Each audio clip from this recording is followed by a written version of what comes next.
Hello guys, morning. Update lang natin yung yung ginagawa ko nga ah, bahay ng tabing dagat. Bali tinatawag to na parang misanin sa ibabaw. Sa ilalim naman halos mga 3 metros ang height. Tapos sa ibabaw doon nagkakaroon ng misanin. So ang ibubong namin dito sa dahon ng anahaw. So ganito kalayo yung namin, yung tawag na katsaw. So guys, titingnan nyo dito guys, kung nakikita mo, tingnan mo sa ibabaw yun guys. So dito guys, yan yan yan, bali ganito ang mangyayari. Yan guys, katsaw yan guys na steel bar.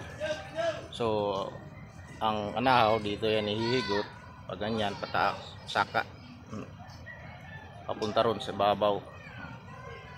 So bubong na lang ang kulang, mayroon na tayong flooring. Tingnan mo guys, tayo ng flooring. Ganito yung bahay guys, kita mo guys. Oh yan, ganyan yan. Yan, ito yung pinaka misanin to si babaw. Mayroon doon ground floor, ilalim pwede nang kahit gawin dito kakaroon ng hagdanan. Yun dito, yung dito dadaan yung hagdanan. Yung kabila ngayon din kasi mayroon to ditong division. Bali dalawang portion to na kwarto. So susunod guys, i-update ko yung kabuuan na picture dito. So nasa taas tayo guys, kita mo, sa taas tayo. Kung kita mo yung ilalim, mataas. Ayan, ilalim mo, mataas yun. Halos mga 3 meters galing dito papunta sa ilalim. Galing dito 3 feet terus.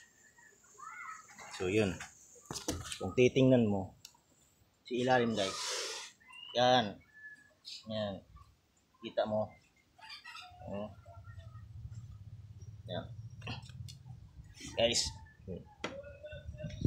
So nandito tayo ngayon sa babaw, pupunta tayo sa ilalim. So guys, andito na tayo sa ilalim. Yun, kung nakikita nyo guys, yan palibot.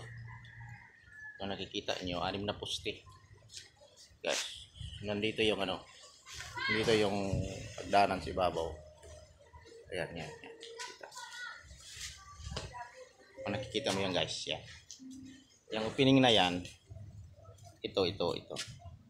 Dito dadaan ng gagawa ng ng hagdanan. Punta ron ng hagdanan. So magkakaroon pa ng landing dito, magkakaroon ng landing dito. Tapos dadrop naman dito. Pag ganyan, tapos ganyan lalanding, tapos saka aakyat. So guys, update natin sa susunod na mga araw kung tatapos. Okay.